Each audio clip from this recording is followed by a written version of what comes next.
Hello, fellow Star Wars fans. It is me and Ben Maynard here to review another episode of The Bad Batch. And we had that awesome premiere episode earlier on Star Wars Day, May the 4th. And we are back again in the same week for another review on The Bad Batch. This is episode 2, season 1, titled Cut and Run, in which we have the guys, the Bad Batch and Omega. They are going to get out of Kamino. They're running away from this fledgling empire that has basically damned them all to just horrible ways, and they've already seen through their ways. So they are trying to make a new life for themselves, and they go to Seleucami, where they meet a familiar face for those of you that have watched Clone Wars. Yes, we have Cutler Quain coming back into the picture here, the guy that was the original deserter in the Clone Wars, having started a family and whatnot. And in this episode, we learn more of that kind of father-daughter dynamic between Hunter and Omega. And we also see the beginnings of what the Empire will do to oppress their own people. So we're going to just throw it off to you, Ben. What'd you think about this episode? Quick first impressions before we kind of dive in deeper on this one. And we are going full spoilers for everybody that's watching. So I know this review, or this episode, sorry, came out earlier today. So probably a lot of you have not seen it. So if you don't care about spoilers, go ahead, watch it. But just warning you, all these reviews will be spoiler heavy. Yeah, exactly. Well, I would have to say my first initial thoughts are I thought the episode was really, really good. And it actually surprised me. Like I messaged you this morning, it was really surprising, how, well, like you even messaged me to start, how heartfelt this episode really was. I was really surprised because when it comes to Star Wars, the Clone Wars, Rebels, the Clone Wars reboot arc, heck, I mean, even Mandalorian, we get some almost filler type episodes in these series. So I was like, man, after this big opening premiere for the show, are we gonna get a filler type of episode? And I was completely wrong. The episode was definitely not filler. And I think, we have a lot to talk about when it comes to this and, all the characters and, the potential story points that are going to advance the story even further. And I, can't wait to dive into it. Yeah, so I messaged you. I was like, yeah, this thing is heartwarming. This show has a lot more heart than I expected to be having in it this early on, right? We're advancing the plot so far, so fast. Like, we're already seeing this better dynamic between the Bad Batch, I think, already, like how they work as a team. We're seeing all their skills inherently on display here, from whether it be tech, programming the cards, the chain codes, to whether it be Echo, who's using his like little scomp link, which is a nice little what is it called? A nice little Easter egg for the Jedi Fallen Order game. You have the scomp link for the little explorer droid. So you have stuff like that. But then you also have this awesome kind of cross-sectional analysis of what it's like to be a deserter for years, and what it's like for Hunter to be able to kind of compare himself to be like, oh, maybe I'm not ready to be a father type figure. And it really brought back a lot of callbacks to Star Wars Rebels with Kanan, who we actually seen in last episode, to him and his journey with Ezra Bridger, about how he was going to pawn off Ezra Bridger on Luminari Unduli until, well, they found out her fate with the Empire. But we got that same kind of dynamic, but we haven't gotten a lot of dynamics between a father and a daughter type relationship in Star Wars. And I think this is going to be our real close analysis of that. I think the closest thing we've had to that is Jyn Erso and her father, Galen Erso. That's, to me, correct me if I'm wrong, but is that like the most visual thing we've seen in Star Wars, the father relationship with the daughter? I would say, biologically, yes, I would say those two. But I mean, the only other one I can really think of maybe is Anakin and Ahsoka, kind of. But even at that, I feel like that's more of like a brother sister type thing. So yeah, I would say the Ursos are probably the closest thing we have to the father daughter relationship. Mm-hmm. And I just I thought they did a really good job with what they're doing so far with Hunter and Omega. Like even some of the little tidbits. I mean, we've seen it all over social media. Like Omega copying Hunter's like hand signals for the clones and everything. Like just little things like that are, nice little charming points to the episode. And like I even mentioned, The Mandalorian had an episode many people called filler or shaky, the spider episode, the second episode of season two. Yep. But ironically, this episode is almost parallel to that, where it's another like, father and, child relationship. And that's exactly what we're getting with this episode. And it was a nice, almost little mirroring of The Mandalorian in that way. And I really liked, I really liked Hunter and the Bad Batch getting to see Cut, with his kids and wife and everything, and just witness what it's like you said, to even though he's a deserter, have a family, and showing how to survive. And like they even mentioned, I forget his wife's name. She Sue? Yep, Sue. She even mentioned like, like your number one priority like is to protect the kids and everything. So, Ah. like, I feel like that is definitely going to be like a long-standing lesson that maybe stays with Hunter for like the entire series, which in my opinion, I don't want to make any like big bold predictions like early on like this, but like, that could potentially lead to like him like maybe sacrificing himself down the road to like save Mm-hmm. Omega or something. Mm-hmm. I really could see that happening.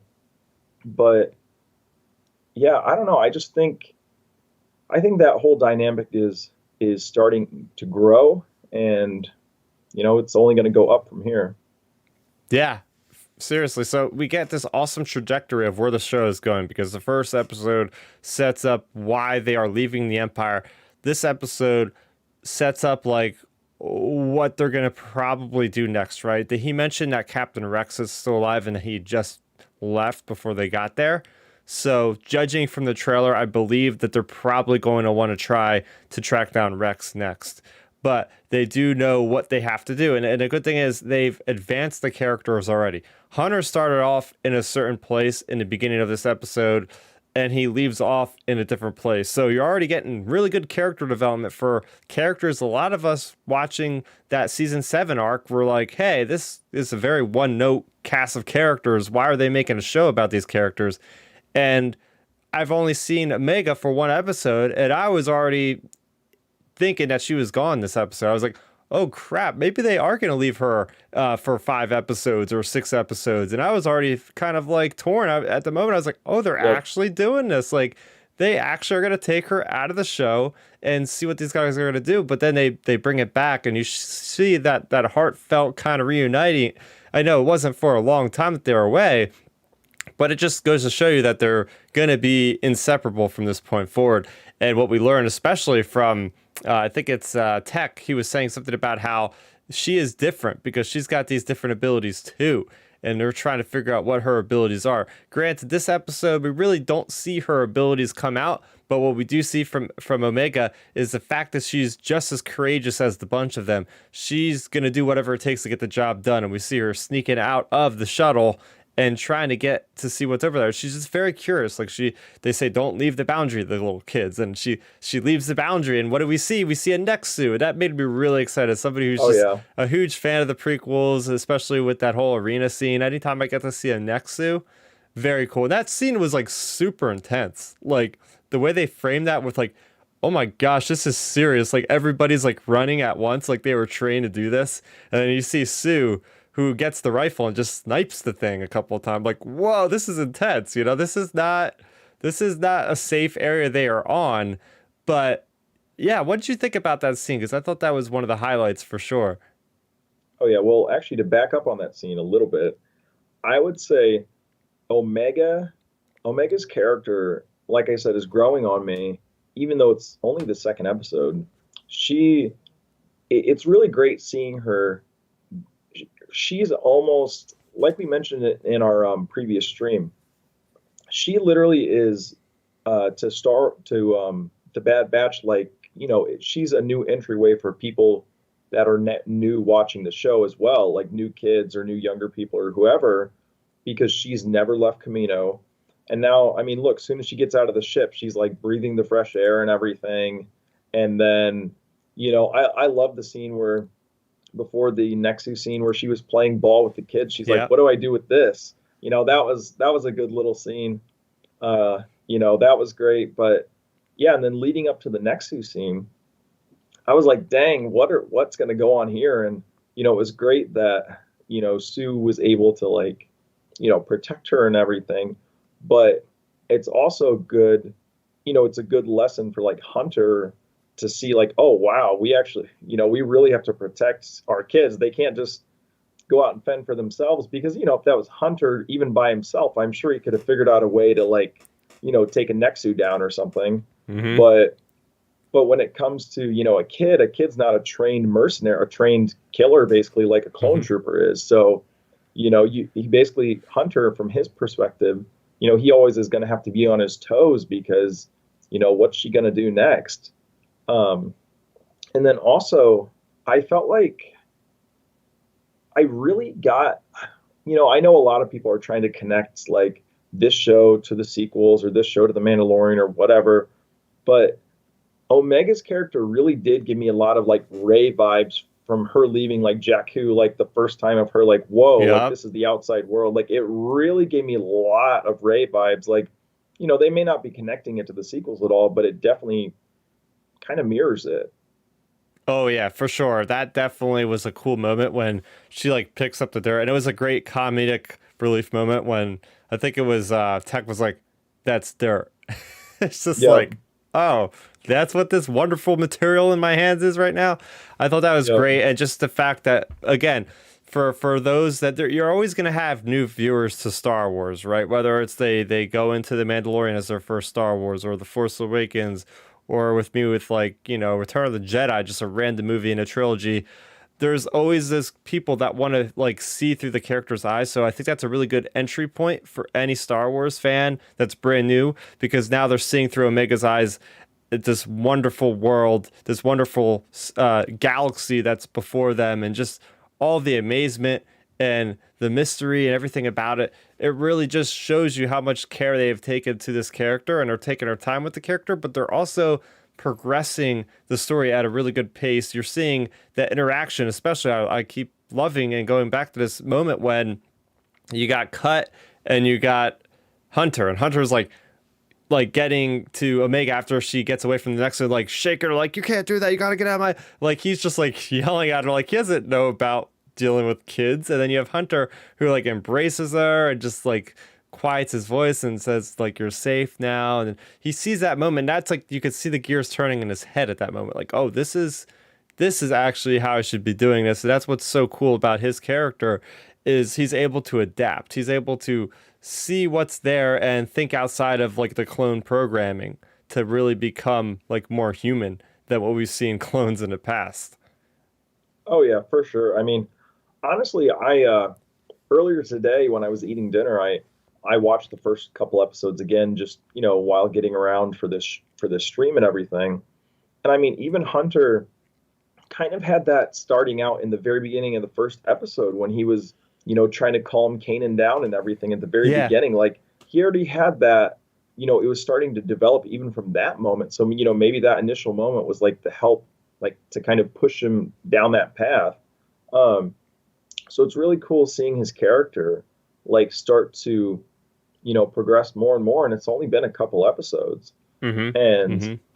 it's it's really neat because even though he's already like attached to Omega, once they get into the whole scene in the hangar and all that, like he's telling Cut and Sue like, hey, she's gonna have to go with you, she can't come with us because he's pretty much saying, we don't know how to raise a kid.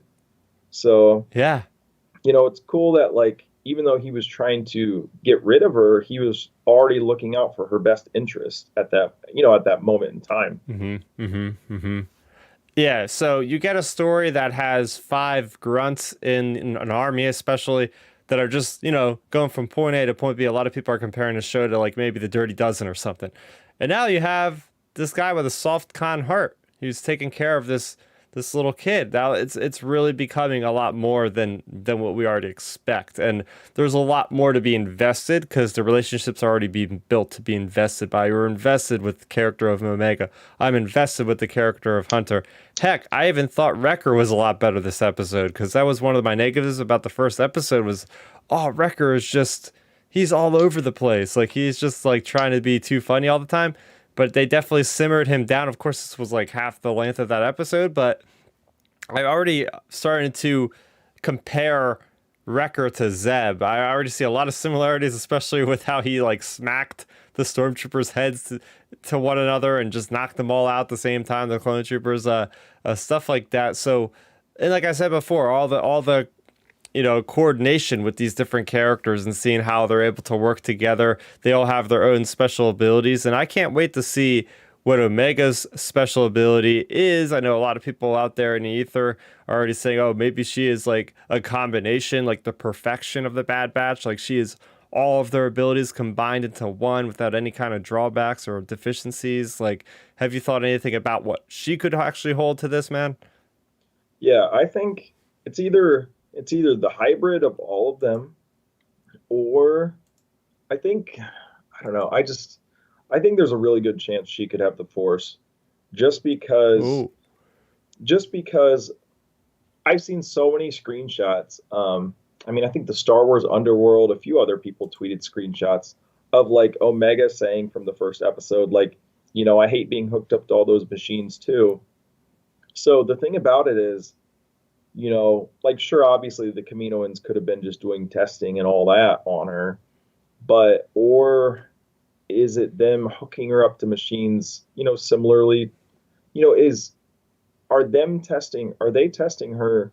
Is that similar to, them testing Grogu and, Hmm. doing that sort of stuff? So it makes me wonder, in that case, if she could potentially have the Force, then again, they could just be testing her because she has all the abilities of all those clone troopers combined. So, maybe it's that. So I'm not sure. I mean, there's that possibility. I'm leaning toward the Force, but I'm also leaning toward, um, I think there's a decent chance that she ends up not having the cloning aging DNA. Just because if you think about it at this moment right now, I mean, in terms of the show and canon, I mean, Boba Fett's probably the same age as her, or like, Yeah, actually. maybe maybe a year older, or maybe a year or two older. Like maybe she was created the same time as Boba Fett was, and maybe she's aging normally. So maybe she's going to age slower versus Yeah. aging fast. I think she could be. I mean, she looks like she could be maybe 12 or 13. So I think Boba Fett's probably like 16 or 17, just judging by how he looked in Clone Wars. So, Yeah. I mean, it's kind of crazy to say, but like she could be like his little sister in a way. Yep. Oh, I think there's a solid 40% chance we get like a Jango Fett name drop or something in regards to her, just because the first episode, she has that really accurate shot with the blaster and everything. Hmm. So I don't know that, and then also her accent. I feel like her accent is more. It's more New Zealand sounding than even the clone troopers' accents sound. So I don't know. It just sounds more like I Jango Fett. think Like I it feel just like comes down to it being an actual actress from New Zealand versus the actor of the clones, yeah, which is American. But yeah, I true, can see what you're true. saying. But you see what I'm D. saying? Like Bradley because Baker, Boba though, Fett. man, give that guy a damn Emmy because that guy's Oh, I amazing with know. what he's pulling off. Yeah. So I don't know. Like I feel like we could get a Django name drop potentially. Um, Yeah. and I was thinking about it more this evening. I think there's a decent chance we get Boba in this series. And what if Boba says something to her? Like, I don't know. Like, what if he says, "Oh," I mean, I don't know. If he would say he's her sister, is that too cliche for Star Wars? Like, I don't know. Oh, that'd Like, be neat though, right? Like that would be a total paradigm shift in Star Wars fandom and continuity if they're like, "Oh, we had a sister of Boba Fett this entire time." Where Yeah, the heck was she? You know? the only person I feel like that could, execute a story like that would be Dave Filoni. So I feel like with him on the show, there's a chance for everything. Yeah, it's just the one thing is now when we're dealing with an era that is so already filled to the brim with stories already told, it's like you always come across like, oh well, where was this person? Where was this person doing? Like, that's the first thing that everybody thinks about. Where were they here? Where were they there? You know, the galaxy's a big place, but you have this humongous conflict going on. Like where Oh, they could be anywhere though. It's not like they are a Jedi. Like that's the biggest oh, problem. Like when you introduce Jedi, and even though in like the New Hope, like Luke was supposedly the last Jedi, you know.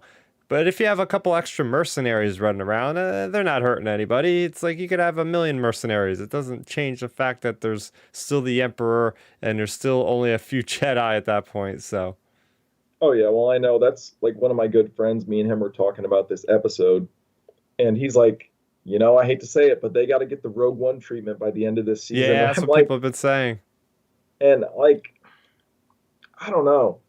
I don't know if they would do that. Like, I live action you can, but can you do that on an animated show? I think you can. See, Um, I don't know. because they already I don't want to say they wrote themselves into a corner, but Mm. they kind of did when it comes to including Kanan Jarrus because think about it. In Star Wars Rebels season 2, they go and try to find the clones and you have Captain Rex, you have Captain Gregor, and you have Captain Wolf or Wolf. Yep. Commander Wolf, whatever. So why wouldn't the Bad Batch be with those guys? Oh yeah, that is true. That's I exactly what I mean, keep coming back to. I'm like, the Bad Batch would totally be hanging out with those guys, unless, like, I mean, they could always come up with another reason why they wouldn't be there. But it just seems very different for me, especially as we get into the Rebel fleets and all that. Like, why wouldn't they be there with the fleets and all? Like, yeah, that is. That is true. Captain Rex joined the fight in Endor, so Like you like, think like once Kanan found out that like the clones were okay, he would probably like call up Hunter or get somebody to contact Hunter because he literally had an experience with this clone. oh yeah, that is true. So yeah, I guess they did really write themselves into a corner. The only see actually this episode gives them the one foot out the door thing though, or the one way out though, or the one parachute for everybody Huh. basically is the line when they're getting around to go to the not the airport, the hangar. Shuttle thing? um, Yeah. when Cut tells Hunter, the best thing you need to do is live on an unknown planet out in the middle of nowhere, Yeah. and keep your head down. And I have a feeling I feel like it's like a 70% chance. Maybe the Bad Batch, end of this season, they complete whatever mission, whatever it may be. I feel like there's a decent chance them and Omega, like, we could end up, just some backwater planet, them just going off and living. Yeah, that's certainly a possibility. I mean, yeah, I mean, I don't think they would just because they're trained as soldiers and they're like the special ops guys. I feel like they would never want to rest. Like that life might not Yeah. be what they're cut out for in the end. And I think they would just go down shooting. They would go down fighting. Um, but let's talk a little bit. You mentioned a shuttle port and all. What did you think about this increased presence of the Empire already happening? Because I mean, it seems like this has been a couple days, if that, after the Emperor like made his whole speech about the Empire. Like they're already out there, they're enforcing things, or they're making references to the Mandalorian with chain codes and everybody needing to have their identity processed, you know. Well, that's the number one takeaway, in my opinion, from that whole scene. Obviously, you have all the like heartfelt stuff, but the number one takeaway, like in terms of wide spectrum, is the whole chain code thing. Because up to this point, we really never had like the direct origin of chain codes. Because the Mandalorian introducing it, we never heard the term chain code in episodes 1 through 7 at all. So, you know, having the chain codes, like you said, only a day or two into Palpatine's reign, and he's basically grounding everybody from leaving every planet. Yeah. And if you want to leave, you need an identity. You need basically a new ID. registered to the Empire. Mm-hmm. So, that's really showing how almost like I mean, it is a dictatorship that he was just laying the law down. And it was really cool seeing like I said, just seeing like the origin of the chain codes, and how it literally just was like a light switch. Like one day, like you can leave freely. The next day, it's like, nope, you need to get registered or you can't leave. Yeah. So that was really really cool seeing that.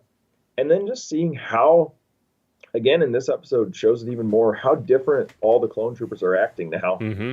Like, it's so wild just seeing how, like, evil they're acting, or like, mean. And it's definitely not like what we're used to, when we're seeing clone troopers in the Clone Wars. So that was pretty cool. But yeah, I think the biggest really takeaway from all this is like, or from that, other than, like I said, other than like the main character stuff, is like the whole introduction of how the chain codes became a thing. Mm-hmm. Mm-hmm. And yeah, because we see with Boba Fett, I love that scene in Mandalorian season 2, episode 6 or episode 5, one of them. He's like, Yep. "Here's a chain code. My father Jango Fett here," and he like pulls it out on his wrist. He's like, "My father Jango Fett here. You see this?" Like he has like the whole family like lineage like tied together with this chain code. So I guess Yep. it's just like your timeline and everything is expanded upon your birthdays. All that stuff is there.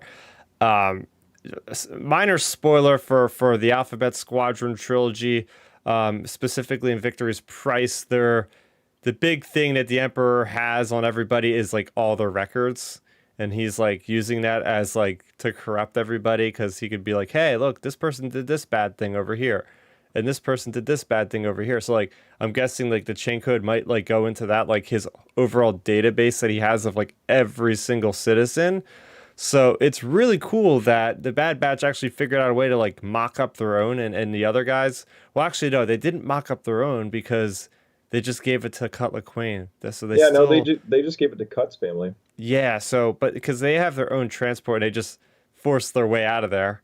Um, but yeah, I mean that's crazy with the clone troopers because these are the same people that were going around in one of the episodes of the Clone Wars that were like saving like kids and like taking in kids and stuff that were separated from their families. And now they're like straight up being just like jerks about everything. Like like you said, like a light bulb went off, and now all of a sudden they're like the guards. Like I wonder how they feel because the war's over, but now they have to have these jobs that like just be military, just stationed everywhere. Oh yeah, it is. It's crazy to think about. I mean, they literally, like you said, the war's over, and now it's like, oh, the war isn't over for you as a clone trooper. You're just gonna occupy these planets and basically control the people living on them. So I don't know. It's crazy seeing all of that, but it's cool on the other hand, because now we're getting to see the actual, like we said before with Mando, like the boots on the ground part of Star Wars. Because, like, with episodes 1 through 9, we're seeing the grand spectrum, like the highest level of ranking officers from both sides. And this show, we're seeing the everyday person, how the everyday person's lives are being affected by the Empire, by the effects of, the clone troopers, like the Bad Batch directly, or like, whoever it may be, the Jedi, etc., directly impacting these people's lives. Mm-hmm. Mm-hmm. Mm-hmm. We do have a comment that came in from Ward Lafferty, good friend of mine. He's always got the scoop on a lot of this awesome stuff happening in Star Wars, and he's saying we'll see Rex next week. Can't wait to see Omega use the Night Sister energy bow. I believe she's force sensitive. However, I don't know how strong she is. Yeah, so like I said off the top, I believe that Rex will be in the next episode. I don't think he's going to be with Ahsoka. I think they'll already have parted at that point. But it looks like Rex is on the Slaver planet from the Clone Wars, which is something called it's called Zygeria. Yep, So Zygeria. it looked like it could be on Zygeria that they could be meeting him. They've been putting out a couple trailers, like little like 30-second trailers, like Star Wars YouTube channel, and it's very strong emphasis. And this was in the title of the whole show. part of the description was they're a band of mercenaries, and they showed the character. It looks like she's like a Trandoshan or something, that they're gonna start working for. So whether or not she's on I probably would assume she's on Zygeria because that's already a sketchy place to begin with since they have slavery there and stuff. So Yep. that brings me to well, I'm gonna start talking a little bit more about his thing with the but I'll put a pin in what I was about to say. I'll acknowledge some more points he made on this post there. Omega with a Night Sister bow. Yeah, that makes a lot of sense. Like now, where the heck does she get a Night Sister bow is the question. Is she gonna run into Amira from Jedi Fallen Order? Probably not, because she never left the one planet there that they go to, Dathomir. But yeah, I don't think she's super force sensitive strong. She's not going to be like Jedi strong. I don't believe she'll have some certain capabilities, but you're not going to see her wielding a lightsaber by any stretch of the imagination. I wouldn't think. I mean, hey, as we get further into the series, if it has multiple seasons, maybe, but right now, not so much. Oh no, definitely not. Like I said, our last stream, I think it's going to be kind of like Cheer in Rogue One. Yeah. You know, just kind of have the Force to, help out with some of your daily. I mean, I guess daily activities aren't like dodging clone trooper blast and everything, but helping out with your daily activities around the galaxy type of thing versus like, like you said, wielding a lightsaber and that sort of stuff. Because again, if you introduce a full blown Jedi, that's going to cause a lot of issues just because, again, fast forward another 10 or 12 years, we get into a New Hope territory, and then you're asking, where was Omega in A New Hope? And then you deal with that all over again. So I don't know. I don't think she'll be a Jedi, but I think she'll just be slightly force sensitive. Yeah, yeah, for sure. Now, what I wanted to mention before, talking about the mercenaries and just talking about the flow of the episode, because, like, yeah, the first episode, 70 minutes, that was a unique one time deal. Not every episode is going to be 70 minutes. So, just talking about the structure of what I would consider this to be like a routine episode, like we would expect every week, right? So, we go in, we don't have the Clone Wars narration, which is good. Like, not good. I love it, but like, it wouldn't make sense anymore. The Clone Wars is over, so they're not going to have like those battle reports anymore. And there wasn't a burning way of the Clone Wars logo because it's simply not the Clone Wars anymore. So all that makes sense. It goes right in. There's no previously on like the Mandalorian has, so I assume that's going to only be like a live action type thing that they'll have for the animation. They're going to just get right to the chase because I think there's a couple extra minutes on the end for credits and stuff. So this is in the upper 20s, as far as the time duration, which would make it a little bit longer than your usual Clone Wars episode. The usual Clone Wars episode had to be always at like 22 minutes. It was like they Yep. had to be because it was on Cartoon Network, like, live TV. They had to meet that certain mandate. So now we're going to see a little bit of a fluctuation. Hey, maybe we'll get like an hour episode or something every once in a while, or maybe we'll just get like a 25. I think next week is like 25 minutes or something like that. So judging just by the duration and about how you get into the episode, the overall feel of the episode very much felt like a Rebels episode from the way that, it's not in an arc format, obviously, like the Clone Wars was, right? It's just like a one episode, and this episode specifically didn't really have a cliffhanger. It was a nice self-contained story that goes from point A to point B, and you could just show somebody that episode and they'll get the gist of it, right? Like they're not gonna have to like watch the next three to really get the whole picture here. So I'm just wondering if a lot of the episodes are gonna be like this. I mentioned Mercenaries before. I I mean, I don't want it to really end up the way where it's like every episode is like, oh, we got to do this mission. Oh, we got to do this mission. Like I could see this show easily like getting into that, but my hope is now that they built up this strong characterization in a couple of the characters already, it's not going to be as simple as that. Hopefully, maybe we'll jump around the galaxy. Maybe we'll get one episode where it's just following Crosshair since we've already been introduced to that character. That would be pretty neat if we get that like one 30-minute episode where it's just like what he does every day in the new empire, and you get to see like how he behaves and all the clones around him are behaving. You know what I mean? Oh yeah, for sure. I mean, I see on the other hand, I could see it potentially being that way just because with with Filoni being involved and with his involvement in The Mandalorian and being around Favreau, like we almost mentioned our last stream, the Mando, we every episode, it's its own contained story, but there's always something to push you on to the next episode, like, help you out with this and that, and then it gets you to the next objective. And I feel like this episode was kind of like that, where, the gang helps out Cut and his wife and kids, but they also get the information about Captain Rex, so that'll push them on to the next Yep. episode. And then the next episode, I feel like, like you said, we're going to this slaver planet. I feel like I think this one could potentially turn into a two-part episode because, you have, I feel like with the slaver thing, you'd have to get introduced to the slavers, figure out the job, deal with the job. Like, I don't know. I feel like that's a lot to squeeze into 25 Yeah. minutes or so. So I feel like we could potentially be looking at a two-part episode here. But even if it's not, I feel like once you resolve the slaver stuff, you know, that'll get into more of like the Captain Rex stuff or whatever. I feel like that is going to be our formula moving forward until we run into bigger characters like, maybe once we get 5 or 6 episodes in, I feel like we're going to get Tarkin back, and at some point in the season, Vader is going to pop in one way or another. They have to bring in Vader. So once we'll get into those heavy hitters, I feel like on the back half of the show, but I feel like the first 8 episodes we're going to have a lot of missions. Yeah, I think what here's some big bold speculation I'm about to just spew out right now for the heck of it, just because I can. Yep. What I think what's gonna happen is you're gonna the next episode is called Replacements. So I know Ward actually brought this up to me privately on our chat. He was like, "Oh yeah, that means they're gonna bring in stormtroopers." I'm like, I don't know if they're going to bring the stormtroopers that quick, just because, I mean, I've been watching the trailers and I've seen scenes with other clone troopers fighting that we haven't seen before.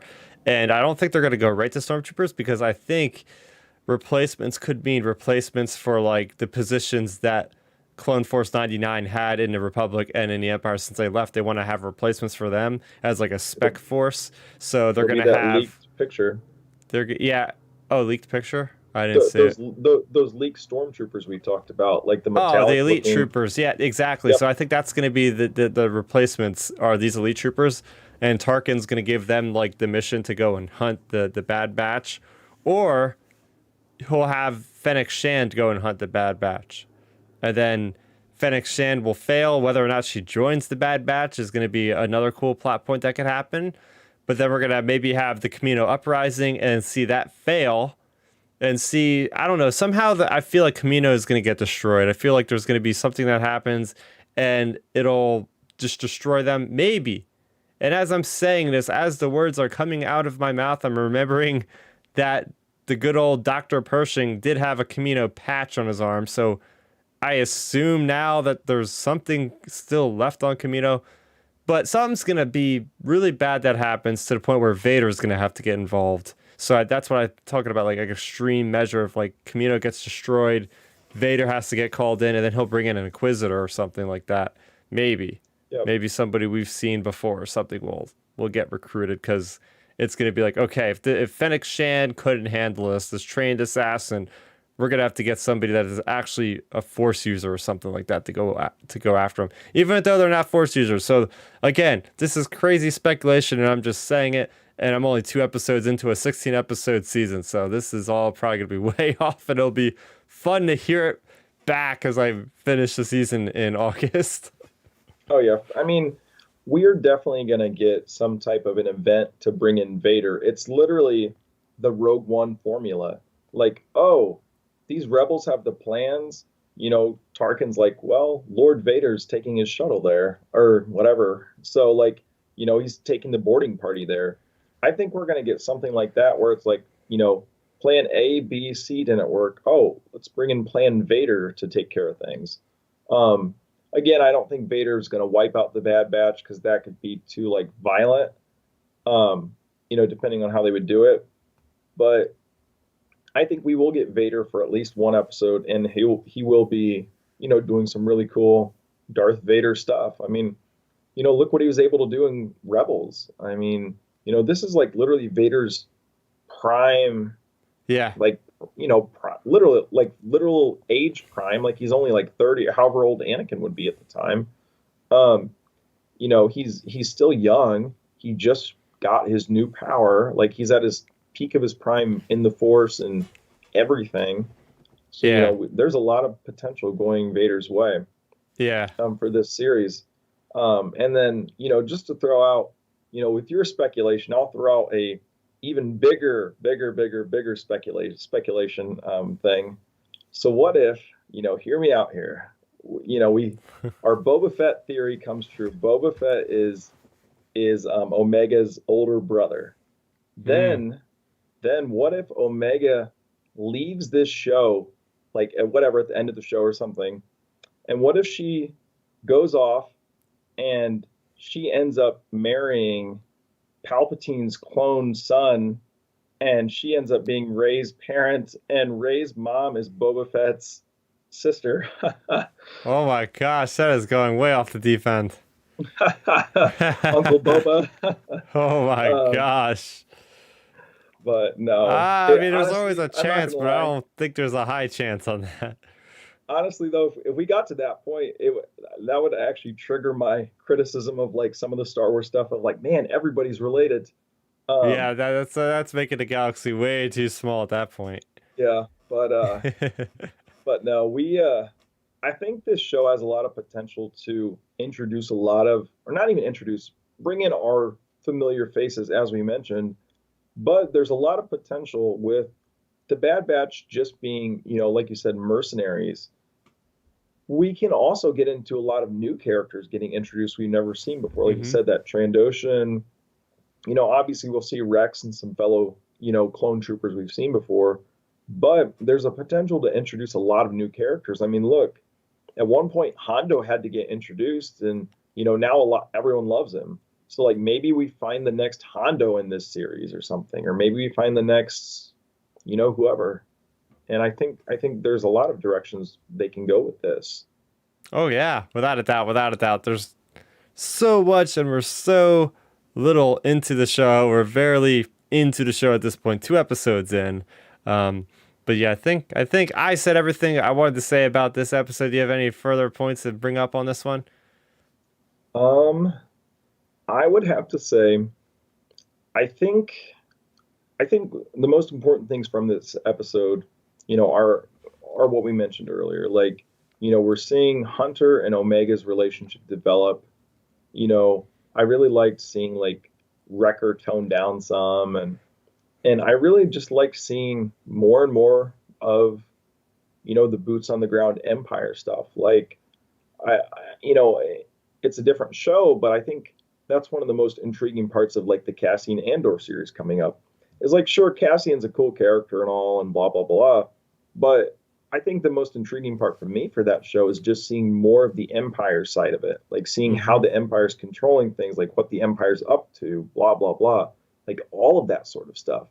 So I'm really excited just to see more of what the Empire is going to bring to this show, as they transition from clone troopers to stormtroopers.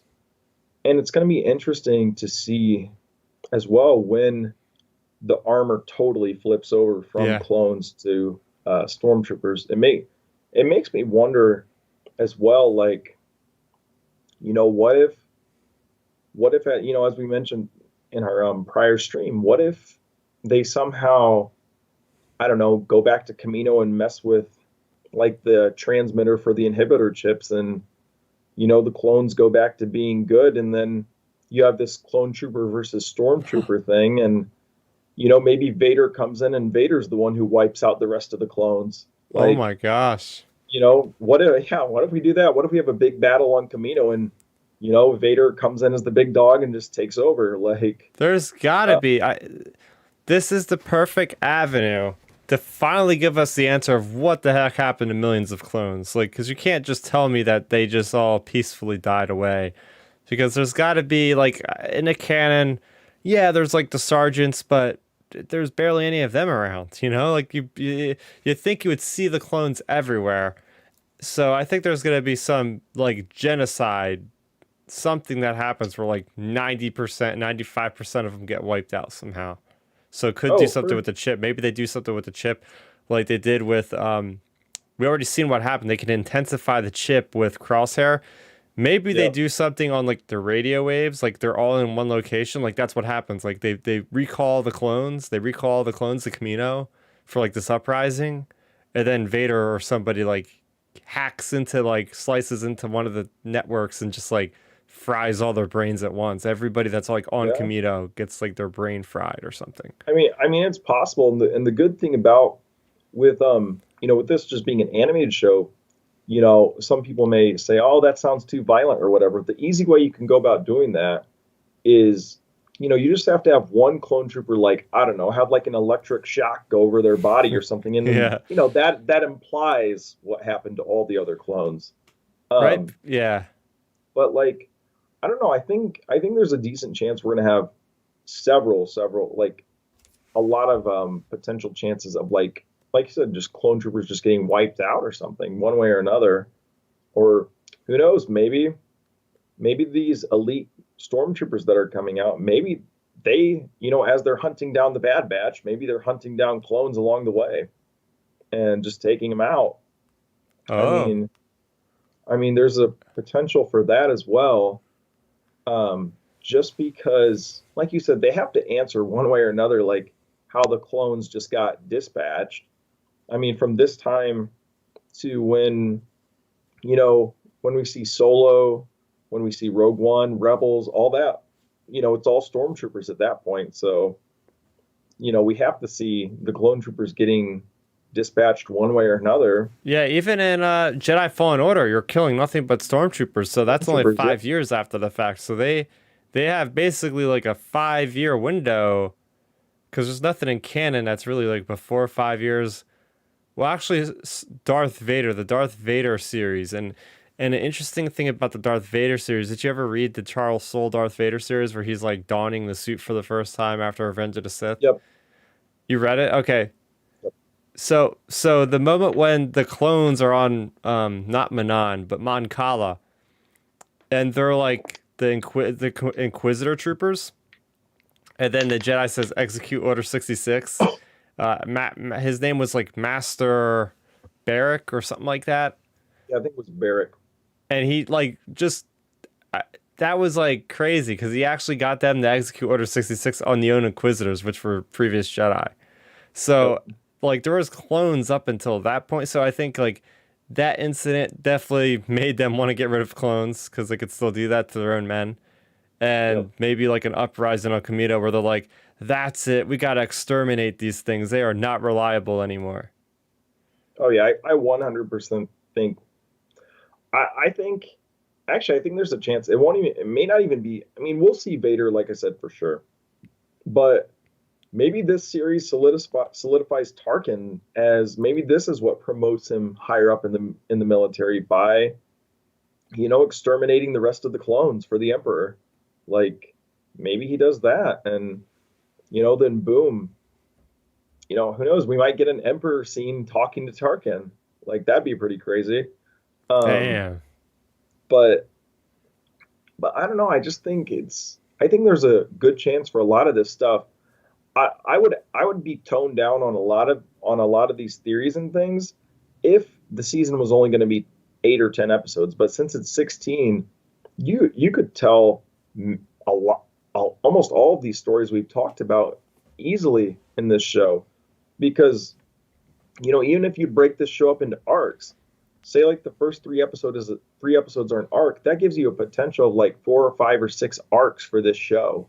So like you could easily do a clone trooper uprising arc, a Fennec Shan bounty hunter type arc, a Tarkin arc, a elite stormtrooper arc, etc., and you'd still have room to play with.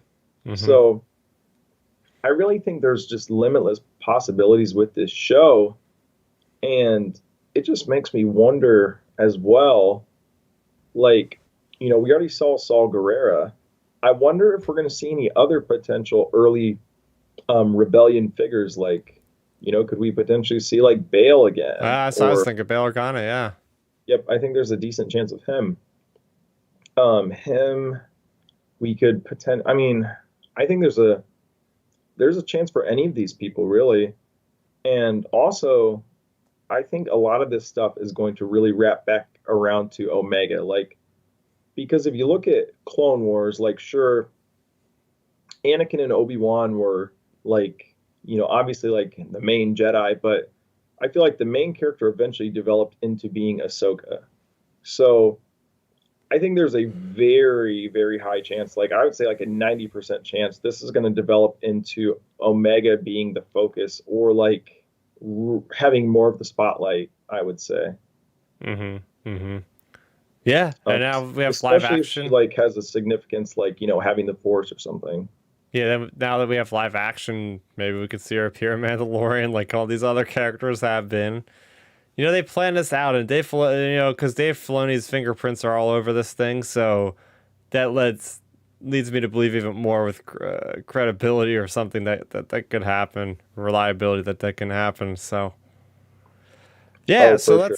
let's give our final thoughts and give this one a score out of 10 like we always do. Yeah, I'll go first on this one. So yeah, this one surprised me. It gave me the feels in ways I never expected some Rambo guy could. It definitely explored world building a lot in this episode. Just the way it really brought back those rebels feelings of like seeing Lothal under command by the Empire, and you're seeing Slukamai already there, and with how fast and efficient the Empire is at being able to utilize the resources they have to go ahead and just take over a place and just like transition from Republic to Empire that quick. Seeing the chain code thing showing up for Mandalorian again, that's probably a Dave Filoni thing he wanted to put in there.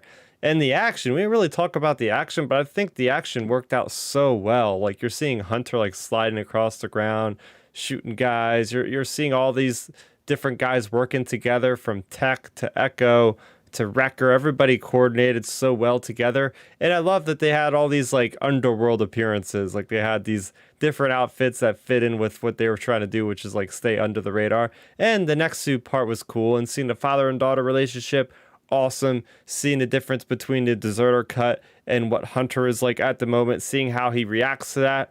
All really good things. I got to give this another 8 out of 10. I think that this is up there with the beginning, but of course the beginning was telling a complete different story with a complete different amount of time. But hey, the best thing I could say is it has stayed consistent with the first episode. So if they could ride this wave into the next episode, which it's great because they gave us a hint at what it could be, I think we'll be liking this thing up there with Rebels and Resistance and everything else with Star Wars animation. So yeah, I got to give this an 8 out of 10. Over to you, Ben. All right. Well, I feel like I can echo basically all of your thoughts. I think this episode was really great. It was really heartfelt. It was nice seeing little Easter eggs like the chain codes. Obviously, like you mentioned, the action, developing the relationship between Hunter and Omega even more. Like that was I would say the highlight of the episode. Again, like I said, Omega is really growing on me as a character. Definitely one of my favorites for this show. And I really think this show is really going in a great direction. Like, sure, we had this one-off mission, but as we said, it's like the Mandalorian, where we have another objective. Now the next thing is to find Captain Rex, because as we all remember, some Clone Wars episodes would literally end with the main characters just standing in a hangar bay, and it would cut. So like that's literally what it would be. So the episode's ending with an actual objective is a very nice bonus for this show. And I think they learned their lesson with that, with, the Mandalorian, like, oh, this is a good formula. Let's do this for the, I about said the Clone Wars, the Bad Batch. So with all that being said, I would have to give this episode an 8.1. And the point one comes from the Nexu being in it, just because, I mean, hey, getting prequels, creatures like that, gotta love it. Gotta love it. But yeah, overall, 8.1, and can't wait for the next episode. 8.1. What are we doing? A decimal game here? Hey, the Nexu's worth point one. Oh my gosh. You heard it here first, folks. We got the Nexu giving point 0.1 points over to the score. All right. So that is going to do it for our review of episode 2 of season 1 of the Bad Batch titled Cut and Run. Make sure you go ahead and leave a comment on this video down below if you guys are watching after the fact. And once again, we go live around 9 o'clock every Friday, the day the new episode comes out. So if you guys do happen to watch it in the morning or in the afternoon, come on by and add to the conversation here in a live chat, because we have a lot of fun talking to our viewers there in the chat. And make sure you go ahead and subscribe to the channel, because that way you can hit that notification bell icon and then you'll never miss another one of our reviews live. Ben, where can I follow you? You can find me on Twitter and Instagram at RealBenMaynard, talking all things pretty much Star Wars and fitness, and how Rey is related to Boba Fett. Yeah, there you go. There's another crazy theory out there on the internet. And of course, everybody can follow me at Star Raptor. I have a couple of reviews coming out, or that have already been out. Yes, I always have reviews coming out, but you can check out my movie reviews that have been out on the channel right now. That's going to do it for me, for Ben, for everybody. Thanks for watching this video, and we'll see you again next week.